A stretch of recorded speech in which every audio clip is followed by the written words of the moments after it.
그리스도인과 비그리스도인의 가장 큰 차이점이라고 하면은 하나님의 존재, 성경의 진리에 관한 믿음에 있습니다.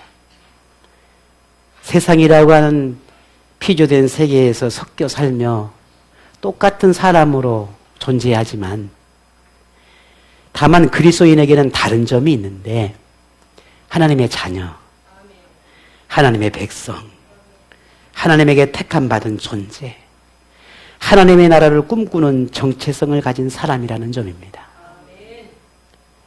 그리스도인의 정체성은 비그리스도인과는 삶의 방향이나 목적, 지리를 달리합니다.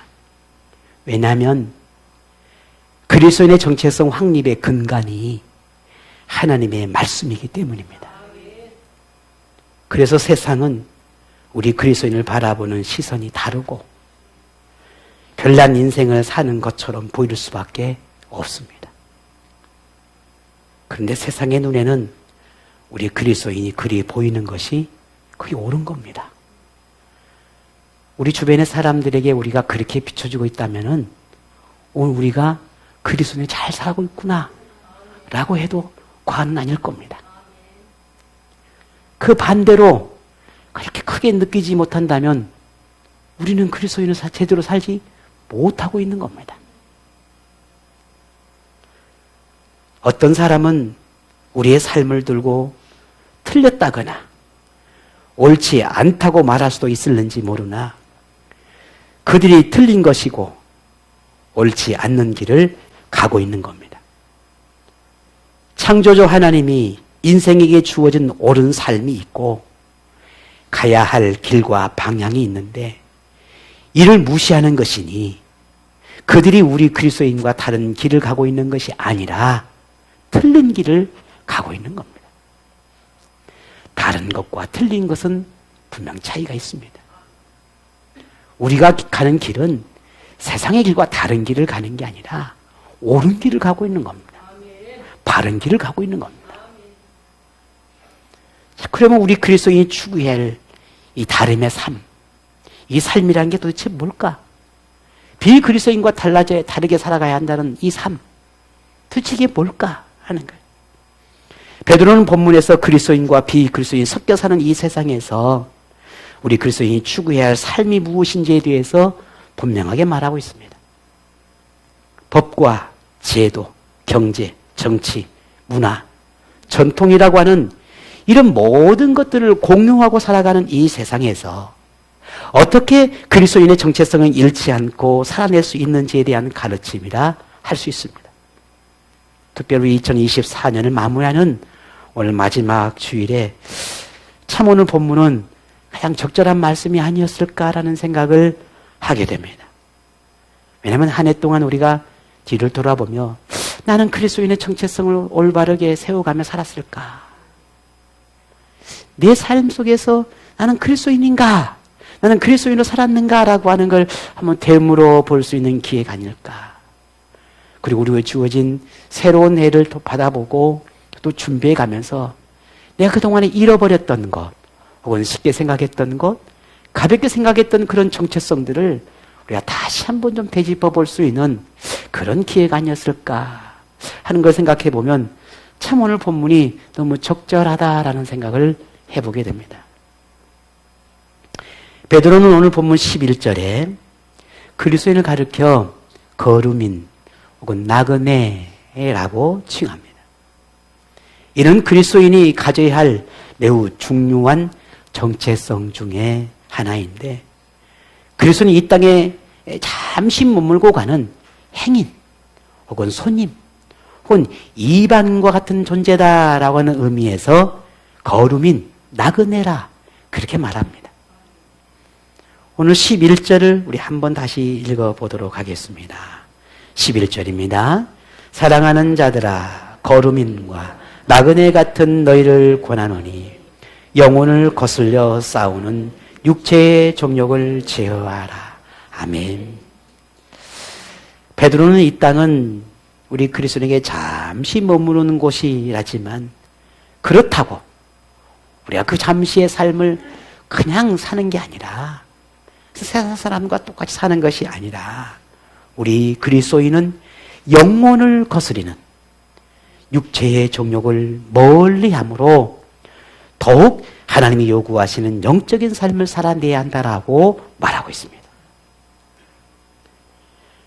여기서 영적인 삶이라고 하는 것은 우리가 지난 시간에 함께 나누었던 하나님의 민족, 거룩한 제사장, 하나님의 택한 백성, 거룩한 나라, 하나님의 소유된 백성으로서 살아가는 삶, 이런 삶이 하나님이 말씀하는 오늘 베드로가 말하는 영적인 삶이라 할 수 있습니다.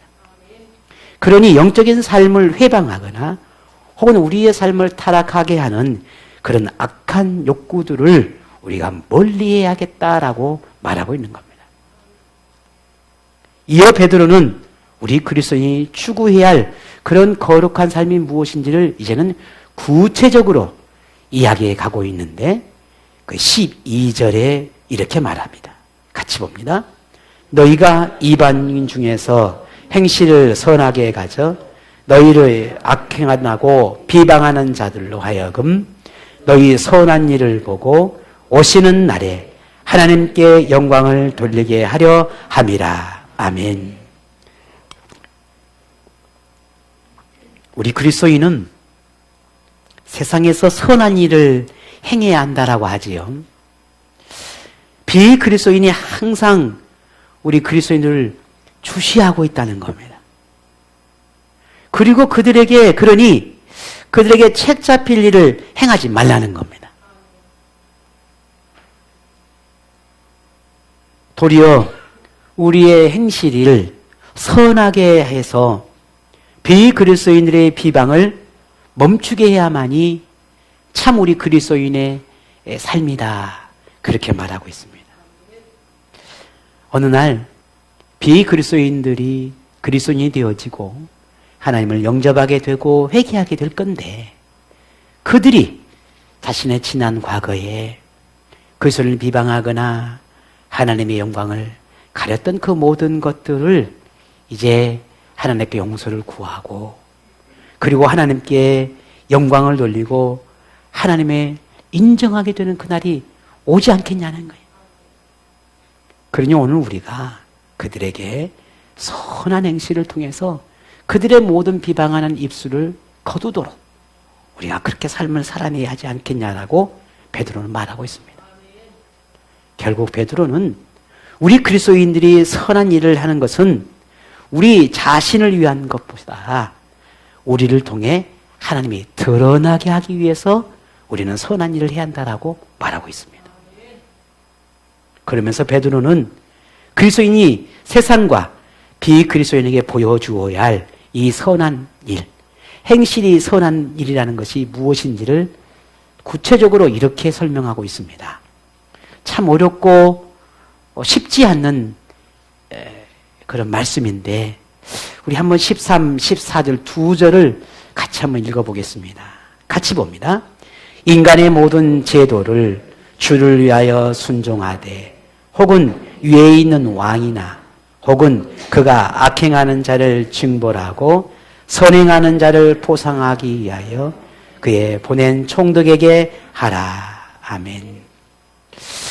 오늘 이 말씀은 오늘 우리 현대인들에게 참 이해하기가 조금 어려운 부분도 있기도 하지만 사실은 이 당시에 그리스도인들이 더더욱 힘든 부분이 어쩌면 힘들었겠다라고 하는 생각이 들어질 정도로 아주 강력한 요구를 할 수 있습니다.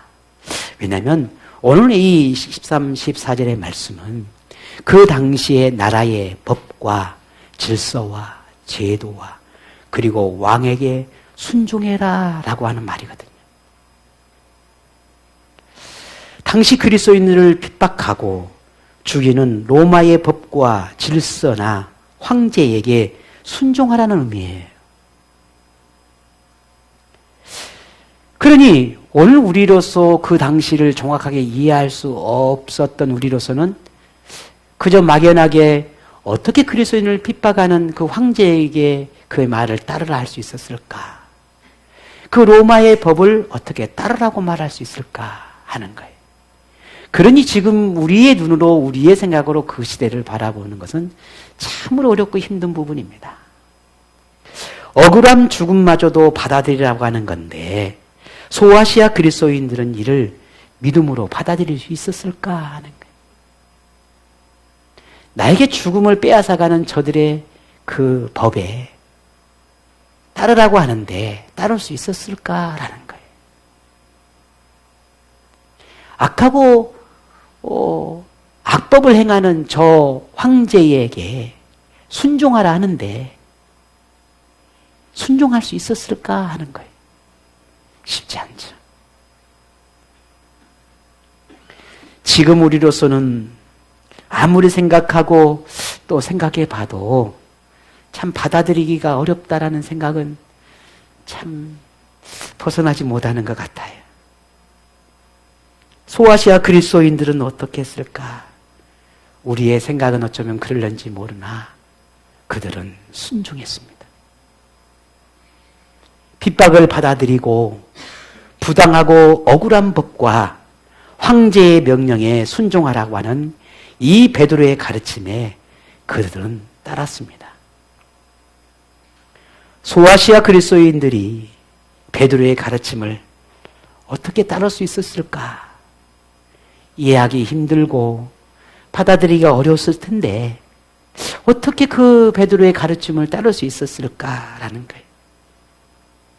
그 이후 안에는 이 베드로의 가르침 속에는 아주 매우 중요한 진리가 담겨 있었기 때문인데 그것은 소아시아 그리스도인들이 우리 그리스도인들이 불행하고 그리스도인들에게는 억울하고 부당하다고 생각되어짐에도 불구하고 그것을 순종할 수밖에 없었던 것은 그 순종이 하나님이 원하는 것이고 하나님의 영광을 드러내는 것이고 그 순종이 복음과 교회를 지키는 것이라고 믿었기 때문이에요. 나의 죽음이 이 억울한 죽음이라 할지라도 그것이 하나님의 영광을 드러내는 것이고 그것이 교회를 지키는 것이라면 나는 기꺼이 이 법을 따르겠다라는 거예요. 무엇보다도 인간이 제정한 이 제도나 이 법이나 인간이 왕이라 할지라도 이 모든 것을 다스리는 분이 왕이 아니라 하나님이라는 것.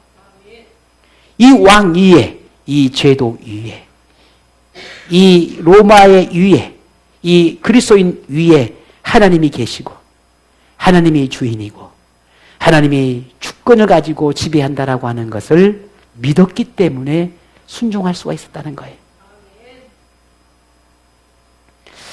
오늘 본문을 보면은 우리 현재 대한민국의 시국을 생각하지 않을 수가 없지요.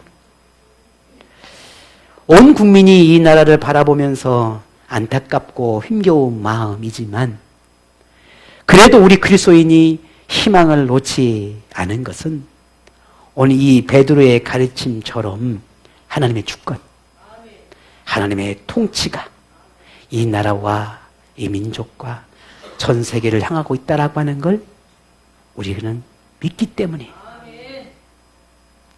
설령 위법이 드러나고 부당하고 억울한 일이 일어날지라도 또 따라야 하는 것도 인간 위에 이 나라 위에 이 민족 위에 하나님이 계시다는 걸 우리는 믿기 때문입니다.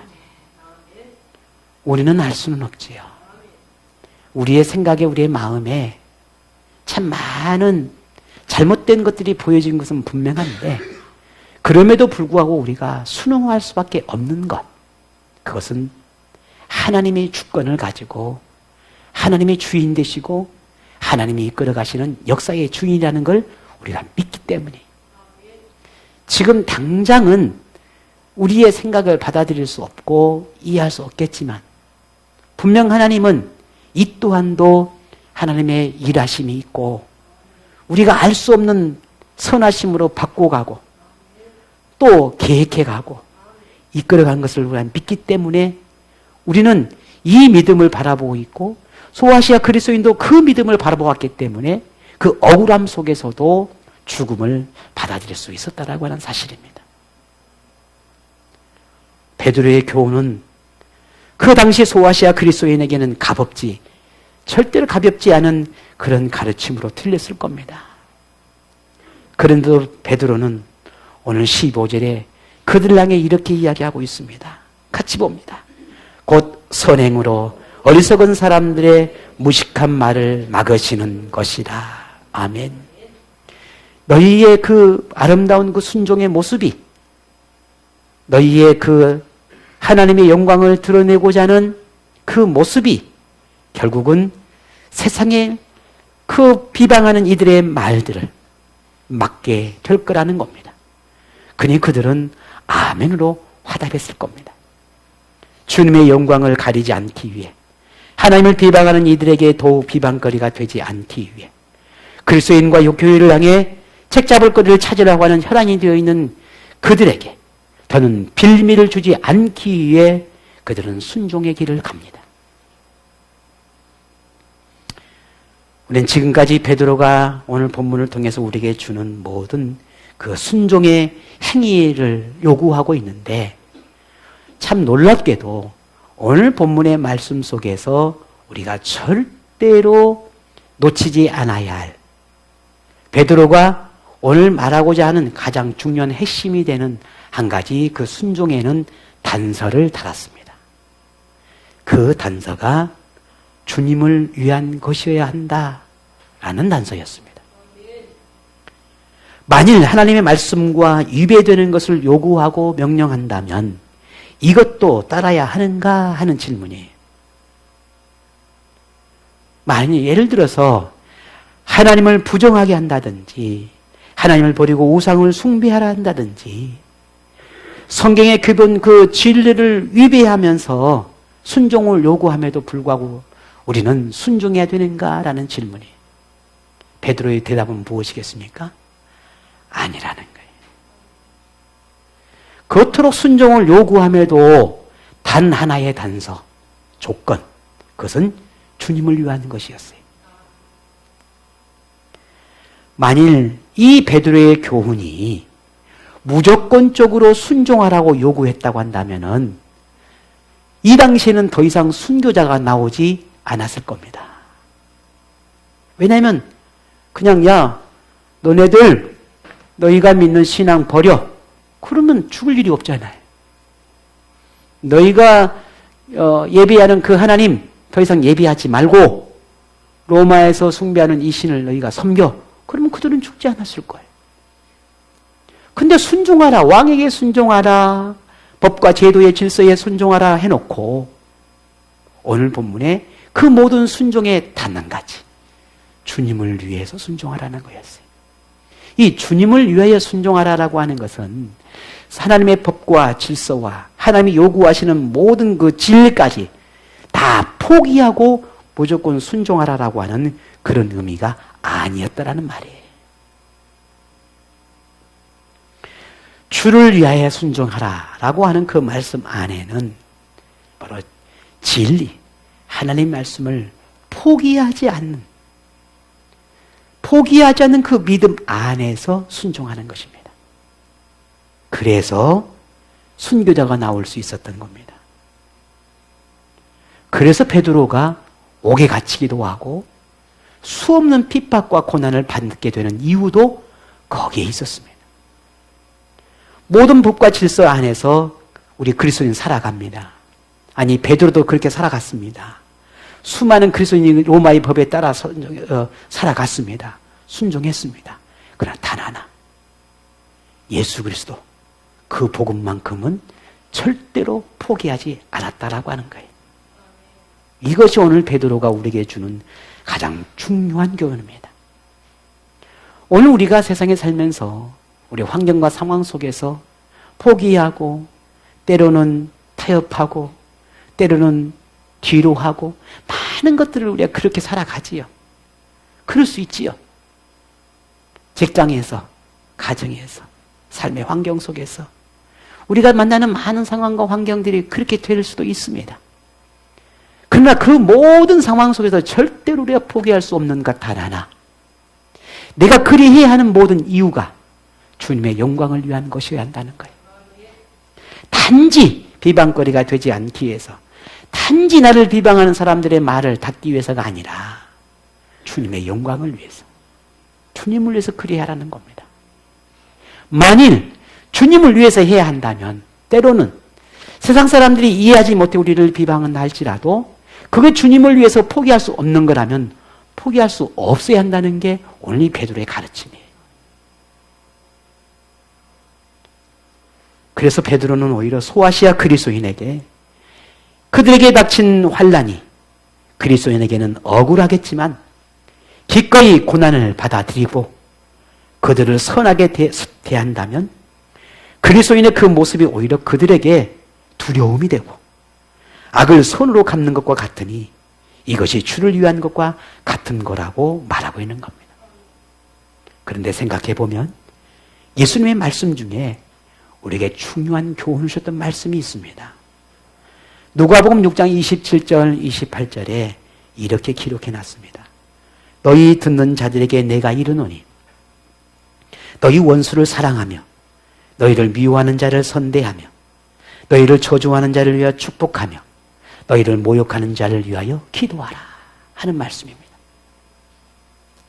예수님은 저주하는 자에게 내가 저주하고 나를 미워하는 자에게 내가 미워하고 나를 사랑하는 자를 나도 사랑하는 것은 누구나 할 수 있다는 거지요. 그런데 우리 그리스도인은 그런 삶을 사는 거 아니라는 거죠. 오히려 그들을 위해서 기도하라 라고 하는 게 예수님의 가르침이죠. 그런데 오늘 본문의 이 베드로의 가르침은 모든 그 근거가 여기에서 이 예수님의 가르침에서 비롯된 것입니다. 너희를 향해 죽음으로 너희를 몰아가지만 오히려 그들을 위해 기도해 주라는 거예요. 나를 위해 모욕하고 나를 위해 비방하는 그들을 위해 기도하라라는 거예요. 모욕하지 말고. 그게 순종이라는 겁니다. 그리스도인에게 윤리적인 삶. 세상 사람과 똑같은 세상에 섞여서 살아가면서 지켜야 할 어쩌면 그렇게 윤리적인 삶이 우리에게도 있지요. 그런데 그런 윤리적인 삶이라고 하는 것이 단지 도의적 선한 행위 이상의 의미를 가지고 있다는 걸 우리는 잊지 말아야 합니다.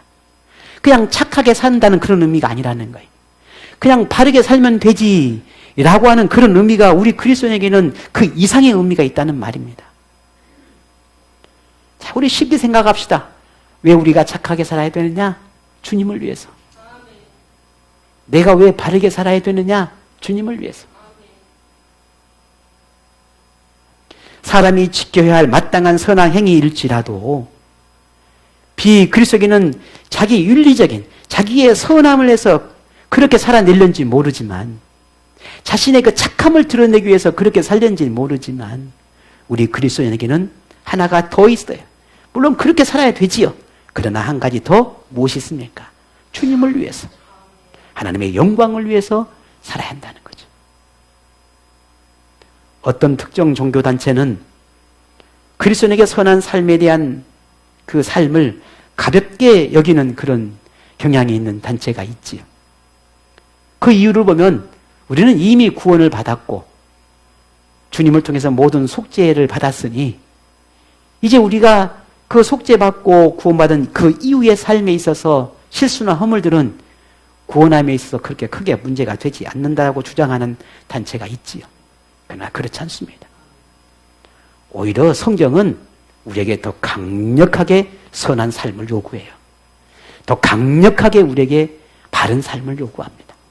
그게 도덕적이고 윤리적인 삶이든 혹은 바르게 말하는 삶이든 우리가 성경의 가르침대로 살아야 한다라고 하는 강력한 삶을 우리에게 말하고 있습니다.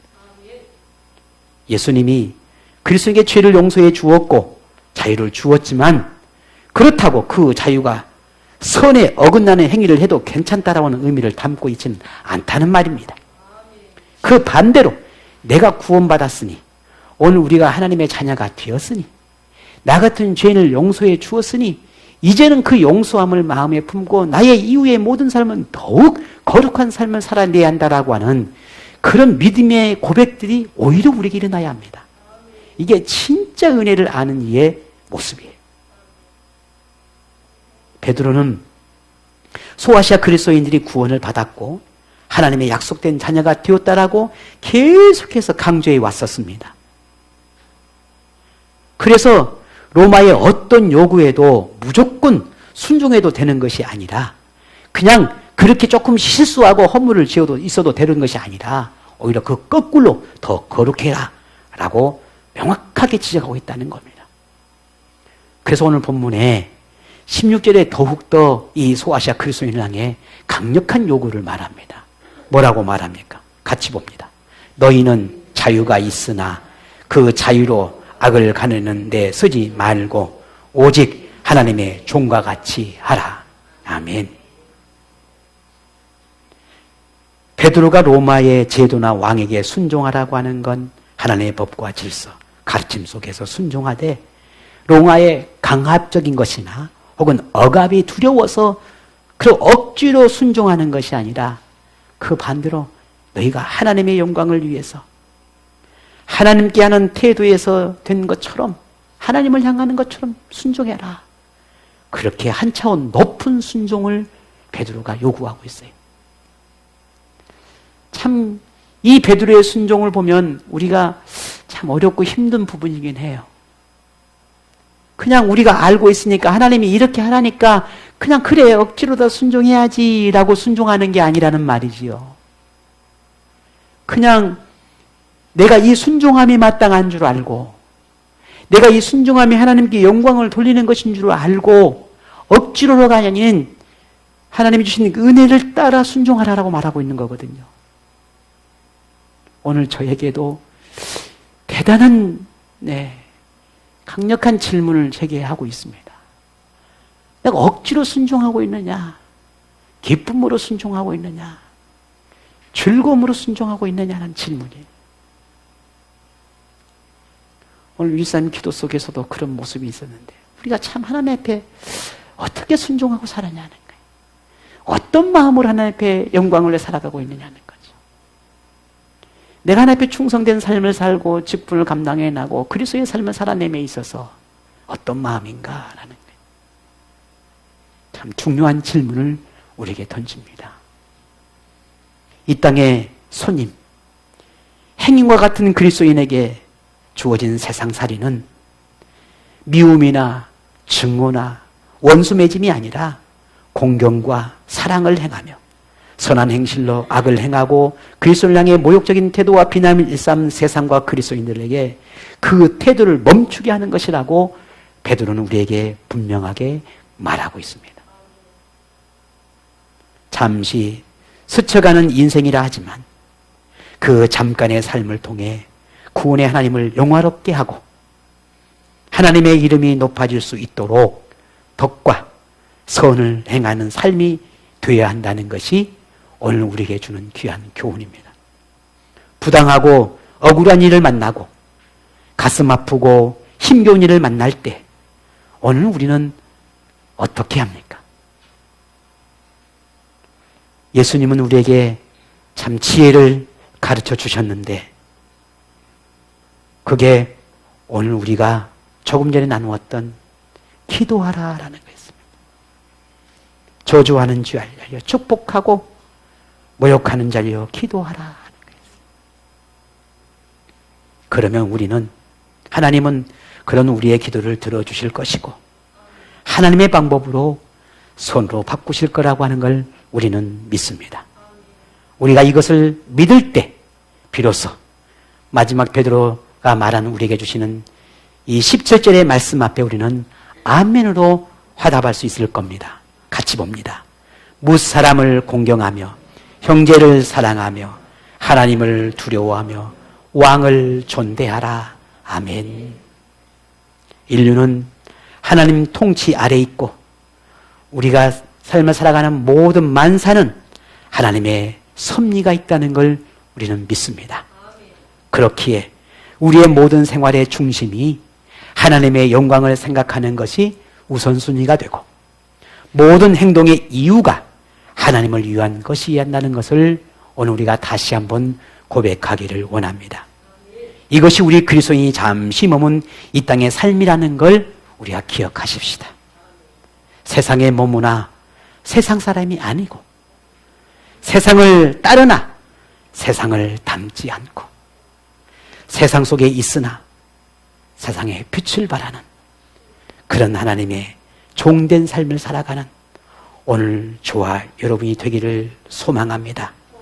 오늘 그런 여러분에게 하나님의 영광이 머물기를 주의 이름으로 축복합니다.